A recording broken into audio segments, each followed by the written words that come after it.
Well, hi, and welcome to this lightning live stream. I'm going to tell you about the current fundraising environment and give you some tips and techniques on startup fundraising right now. So, I'm Brett Waters. I've been in Silicon Valley my entire life. I have founded four startups, raised capital, been a CEO, the full cycle. Today, I teach entrepreneurship at Stanford University. I coach startup CEOs at the Miller Center for Social Entrepreneurship, and I run the Fourth Lee Startup Accelerator. So, I had a chance, the opportunity to raise startup funding during the last two down cycles. So, in 2001, which was the dot com crash, I had the experience of raising a first round of $5 million when money was easy during the dot com boom. And then I was out looking for a second round during the nuclear winter after the dot com bust. And then in 2008, the Great Recession, I raised capital for a brand new startup. And we were lucky enough to not need to raise again after that first round. So the point is that I have raised money during down cycles before. And so, part of my goal here today is to give you some thoughts from a guy who has done this before during down cycles as well as during up cycles. So here's the agenda that I thought we'd cover today is first of all, give you an overview of what I see in terms of the current startup fundraising environment. Secondly, we'll quickly go through startup financing mechanics 101 because it's important to be clear on some of the terms. And then I'm going to give you my top 10 tips for how you can raise startup funding for your venture today. And we'll wrap it up, and I'll be sending you via email a couple of resources. So the current environment, right? So there's been a lot of stuff in the news. It's not the economic environment that it was just a year and a half ago, right?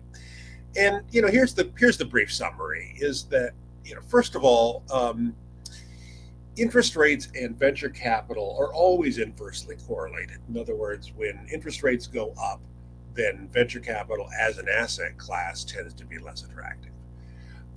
So that's just the normal cycles that we've always seen. There's nothing new there. Deals are still being done, but they're being done at a slower pace than they were a couple of years ago. And the crazy valuations of a couple of years ago are definitely gone. The other thing that's gone is some of the carpetbaggers, meaning that firms like Tiger Global, which are largely a private equity firm, they kind of moved in during the frenzy of 2021 and started doing startup investing in Silicon Valley. They've now pulled back to their typical business doing PE deals in New York. There's still plenty of dry powder. In other words, the VC funds in the area still have plenty of dough in the bank, so there's don't have to worry about that. And generally, later stage financings are way down, but seed is holding up very well. So I think in many ways, kind of a good way to think about this is that the situation today is actually more normal than it was 2 years ago. So, and this chart just shows the fact that the later stage, the Series D, Series C, those are way off. But seed financings are holding up very well. And I'm going to assume that most of you on this call are more at the early stage. And so, it's strong, it's good. Okay, so quickly, some startup financing mechanics to go through. So the first thing to understand is that all capital that comes into a startup is either debt or equity, right? And debt, we understand, debt is you got to pay it back over time, principal plus interest, right? Very simple. The person who gave you the loan has no claim to any ownership of your company and has no claim to any future profits of your company. Equity is kind of the other way around. Equity is not a loan. If I buy 20% of your company, it's not a loan. I now own 20% of your company. So there is no repayment obligation, but I now have a claim to 20% of your company and a claim to 20% of all the future profits of your company, right? So it's very important to understand this concept that capital that comes into a company is either debt or equity. And sometimes I should also say that there are pros and cons to debt and equity. So Don't get hung up thinking that one is necessarily better than the other. There are pros and cons. Don't need to go into all of it right now. So I mentioned all capital coming in is either debt or equity, and sometimes it's hybrid, meaning that it's an instrument that starts off as debt and then converts to equity later. So convertible notes used to be the way this was always done for early stage financing. We're going to call it debt right now, and it'll convert to equity in the future based on some formula we're going to agree on. Today, it's less about convertible notes. Today, you're more likely to see SAFEs. SAFE stands for Simple Agreement for Future Equity, developed by Y Combinator. Same general concept that we're going to put money in now, and we won't call it equity right now, but we will agree upon a formula by which it will convert to equity in the future. All equity financing follows this very simple math, right? That we need to agree. So if I'm the investor, you're the entrepreneur, we need to agree on what the operation is worth right now. So let's say that we agree that the pre-money valuation, what it's worth right now, is $2 million. And let's say I'm going to put $1 million in. So then the post-money valuation is $3 million, right? Because the company is worth what it was worth before, plus we got $1 million in the bank now. So the post-money valuation is $3 million, which means that I, as the investor, now own a third of your company, and you, as the founder, own 2/3 of the company. So all equity financings fit this very, very simple formula. The hard part, of course, is agreeing upon what the pre-money valuation is. For you and I to agree right now on what your early stage startup is worth, that can be hard. Once we agree upon that, then the math is easy in terms of what percentage of the company I'm going to own. And that's the reason why convertible notes and safes have become very popular for seed stage investing, is that you're basically deferring the valuation question. You're saying, you know what, let's just call it debt for now. And in the future, once we actually can understand how we might value this company, then it will convert to equity based on a future formula. Okay, last thing we need to cover in terms of mechanics is difference between angels and VCs. So you hear these terms a lot. It's really very simple. An angel investor is investing his or her own money, whereas a venture capital investor is investing out of a fund that others have put money into. And so that means that an angel investor, because he's investing his or her own money, can make kind of gut level decisions of, you know what, this is an early stage idea, hard to know how it'll turn out, but I trust this person, I like this person, I'm going to invest. Whereas a venture capitalist can't typically do those gut level investment decisions because he or she has a partnership to report to. So they tend to be later stage, more growth stage investments after there's some actual metrics to look at. And angel investments tend to be in the 5 to 6 figure kind of range. VC investments tend to come a little later in more the 7 or 8 figure kind of range. But fundamentally, the difference is somebody investing their own money versus investing out of a fund. And the standard Silicon Valley progression kind of looks like this, right? Maybe you'll raise a $50,000 or $100,000 round from yourself and your relatives, and then a seed round after that from angel investors.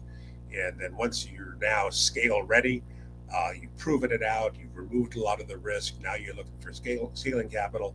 That tends to be a Series A from venture capital firms, and then Series B, Series C, Series D, etc. That's kind of the typical Silicon Valley progression. All right, so my top 10 tips. Before I get to that, I want to invite all of you to put any questions that you have into the chat box there. You should be able to see a chat box.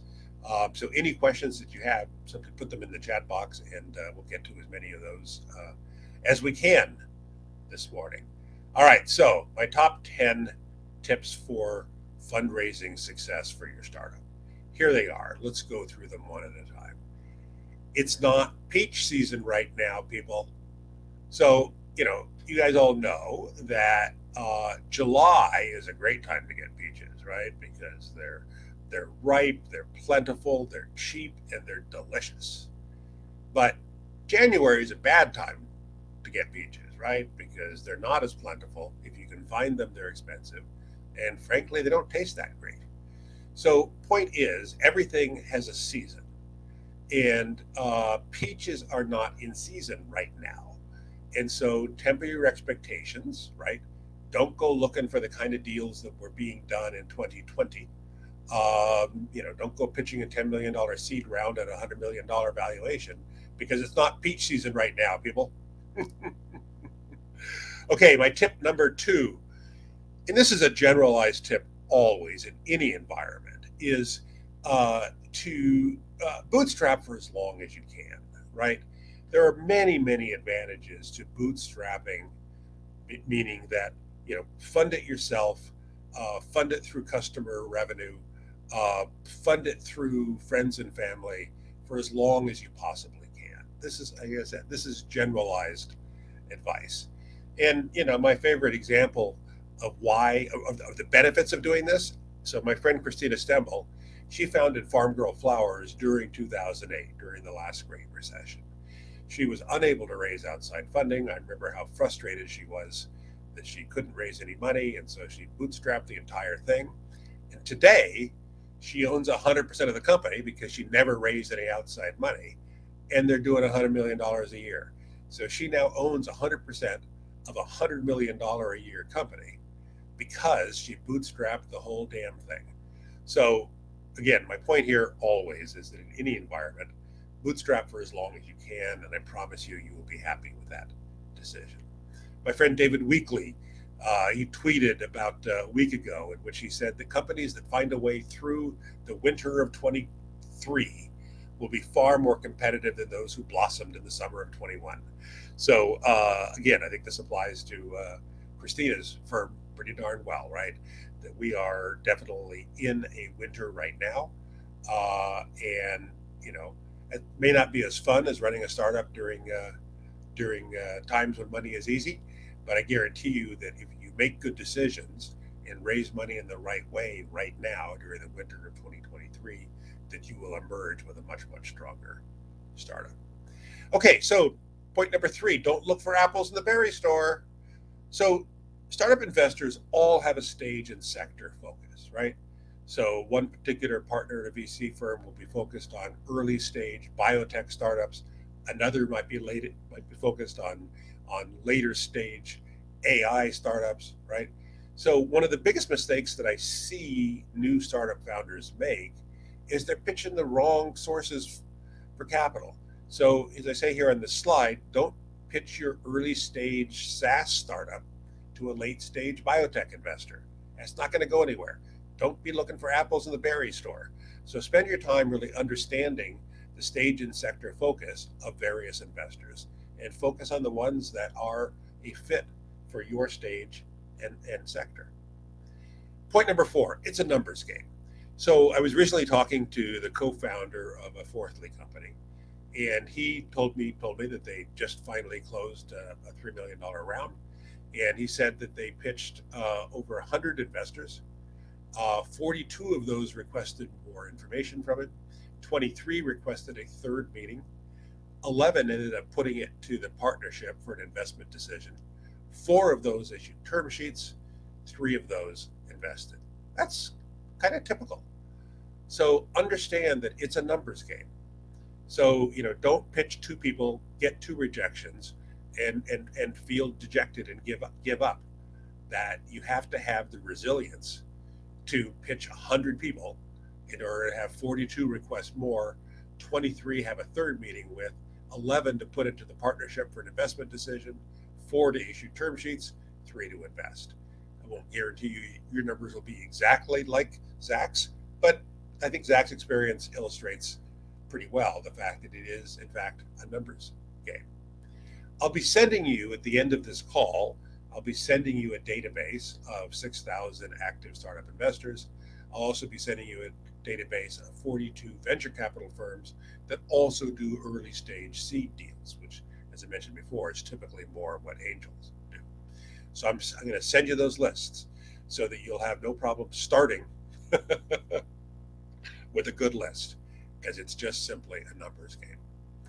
Play the long game. So in the same example, the co-founder of a Fourthly company I talked to recently, he talked about how this round, this $3 million round that they just recently closed, he said that over the past year, we pitched over 100 investors.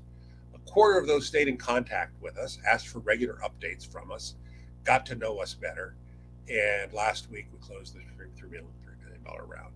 The point is, get out of your head this unrealistic expectation that you're going to pitch an investor on Tuesday and have the money in the bank by Saturday.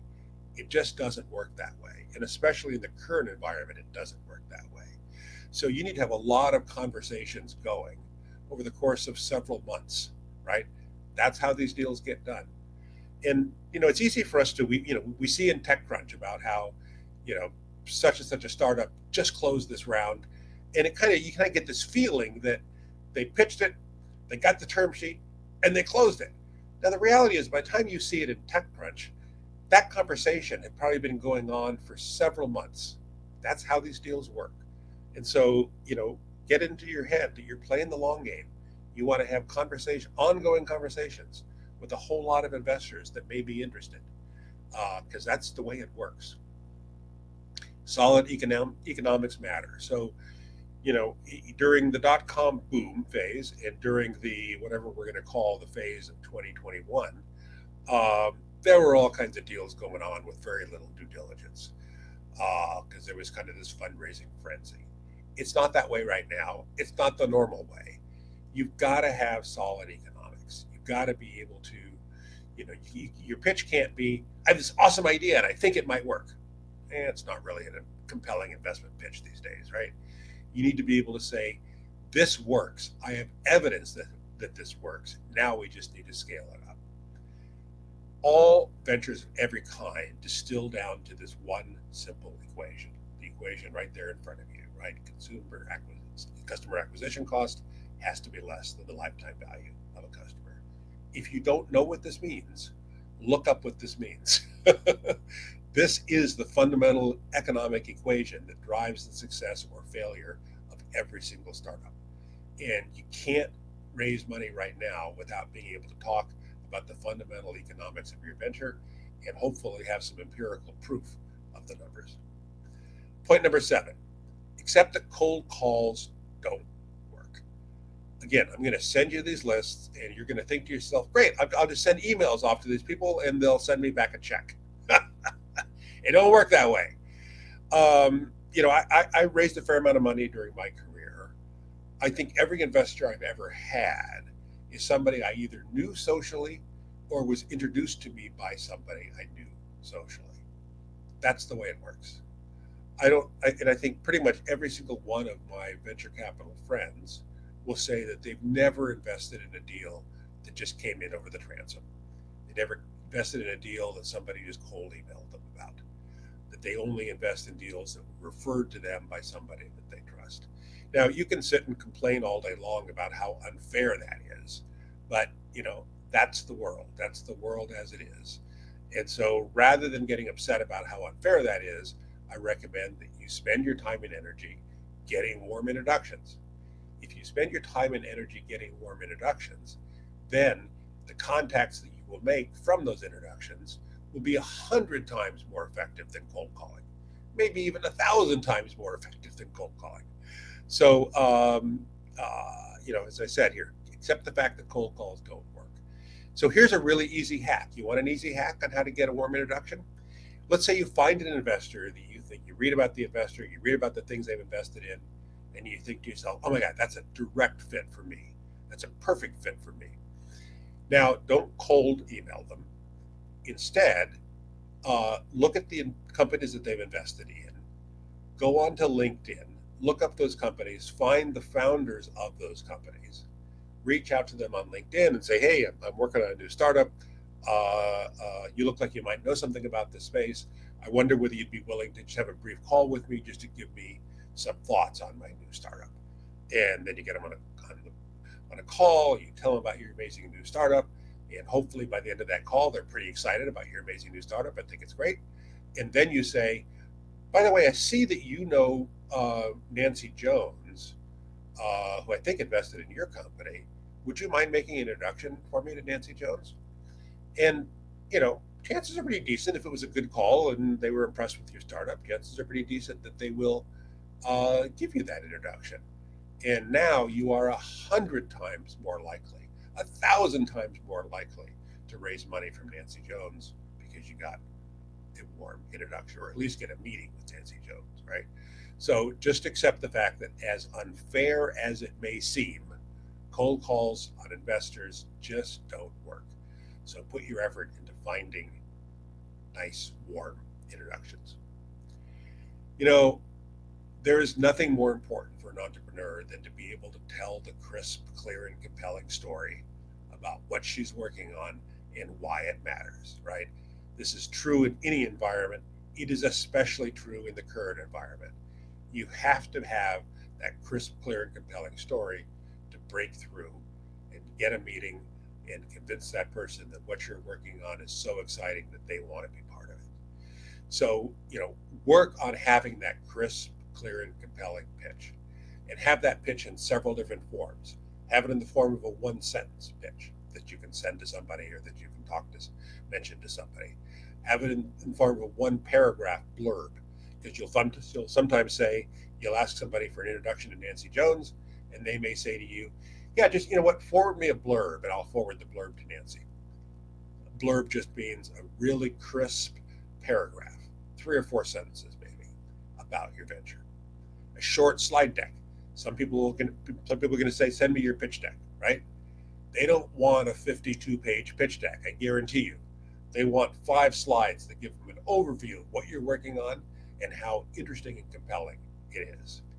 Put up a nice landing page. One of the first things an investor is going to do is they're going to look you up on the web, right? So make sure there's something nice looking there. Just a simple web page. Shouldn't take you more than 10 minutes to build it. And perhaps most importantly, be able to tell the story without slides, right? Great entrepreneurs can tell the story on its own, right? Steve Jobs didn't need a slide deck. Steve Jobs could tell the story, could tell a crisp, clear, and compelling story without needing any goddamn slides. One of my best pitching experiences ever was a guy who I pitched, a venture capitalist who I pitched. I'd worked really hard on my slide deck. I had the most amazing pitch deck ever. I went in to see him. I sat down in his conference room. I opened up my laptop to give him my amazing slide pitch. And he said to me, he said, close that goddamn laptop up. I'm so sick and tired of entrepreneurs who come in here and show me pretty slides. What I want to know is, can you tell me using words and words alone why what you're working on is so compelling that I would want to invest? And he's right, that if you can't tell the story on its own, you've got to go back and work on the story some. So be able to tell that crisp, clear, and compelling story with no visual aids. I guarantee you that that is a skill that will serve you well. I mentioned before about it's not peach season right now. There are a lot of great alternatives to peaches. So a lot of people think startup financing has to mean venture capitalists, right? A lot of people in their mind, they just think, I got a startup idea. The next step is I need to meet a VC. But you know what? There are many, many great ways to finance a startup that don't have anything to do with venture capital. And because peaches are out of season right now, this is an especially good time to look at those. Everything from SBA loans to bank loans to crowdfunding to customer financing, right? So I once started a company we developed a software product, or I should say we had an idea for a software product, but we didn't have the money to be able to hire the engineers to build it. I managed to find a corporate customer who was interested in paying to have us develop a custom version of this new product just for them. And they paid us $300,000 to develop a custom version of the product just for them. And I structured that contract such that at the end of the process, that I got to keep the IP rights to the software that we developed. And so that gave us $300,000 in funding that got us off the ground, right? So that's just basic customer financing. Customer financing's been around for a long time. Revenue share notes. I love revenue share notes. Revenue share notes are the idea of, instead of money being equity, which is venture capital's deals are always for equity. Instead of that, I'm going to give you some money, and in return for this money, I'm going to get 5% of your revenue. Every quarter, you'll send me a check for 5% of your revenue until 1.5 times my original investment is paid back, and then I'm out. That's called a revenue share note. It's a great way to finance a business because it's easy for you to simply build into your economic model the idea that you're going to pay 5% of the revenue out to this investor. And once 1.5 times or 2 times or whatever the original investment is paid back, then that investor is out, doesn't own any equity in your company, they're gone. So that's a great example of an alternative to traditional venture capital. Um, so Lisa points out that she tried the lottery ticket method and it didn't work. Yeah, you'll notice there in very small type, Lisa, I wrote, this is not a recommended strategy. Hey, but I'm sure it's happened. Okay, point number 10 is that, fundraising is a sales process. That's what it is. And you got to treat it as a sales process. And so use sales tools. Spend the money to upgrade to LinkedIn Sales Navigator, which gives you kind of the turbocharged version of LinkedIn that gives you access to some search functionality and some metadata and stuff that the free version of LinkedIn doesn't have. Upgrade to that version for a few months while you're on the fundraising trail. It's worth it. Use a CRM to track every single investor contact. You would want your sales team to be using a CRM system of some sort to track all their contacts. You want to use one for your fundraising process as well. Because, like I said, you're going to have to pitch 100 investors and you're going to lose track of who's who. And so you need to have a good system for keeping track of them. You could do it on a spreadsheet, but there's so many great free CRM systems available today. I recommend you just get one of those. Use DocSend every time you send a deck. So when you send a deck, if you put it in DocSend, you can see whether or not the recipient opened it and looked at the deck, and you can see which slides they stayed on. So if they spent 10 seconds on this slide and they spent 2 minutes on this slide, that might be an interesting thing to know, right? So use DocSend. Use HubSpot for sending out regular investment updates. When you meet with an investor and they say it's not a fit for us at this time, then you say to them, totally get it. If you don't mind, I'm going to put you on the list to receive our quarterly updates just as we progress. And the investor will say, great, then, put me on the list. I'd love to see your quarterly updates. And you never know whether 2 quarters later that investor is going to be interested. And so use tools like HubSpot, there are others as well, to keep people engaged. So when I send you out my email after this call with the investor lists and stuff on it, I will also give you links to these particular tools. Okay, people. So couple questions here. So Adam asks about when finding a warm intro, can I email a startup company as a competitor or in the same space? Well, certainly the same space, same general space is probably good because you want to be bouncing your idea off of somebody who understands the space. And also, if you're reaching out to them because an investor you're interested in invested in them, then the fact that you're in a related space may be important. But obviously, a direct competitor is not a good idea. First of all, you're not going to get good input from somebody who's a direct competitor. And for the most part, investors try to avoid investing in direct competitors, right? It doesn't make sense to have 2 different companies in your portfolio that are competing against each other. So that's a great question, Adam. So Bharat asks about been on both sides with startups and as a VC angel board member. Great. Thanks very much, Bharat. Thank you, Silicon Valley coach. What else? Anybody else have any questions they want to put into chat? All right, we managed. I promised you that we would bring this in at 30 minutes, and we're now at 29 minutes. So we actually came in pretty well. So thanks very much, guys. I appreciate you tuning in. I'll be sending you a follow-up email. If there's anything at all that I can do to help, you can email me anytime at brett@fourthly.com. Thanks all. See you soon.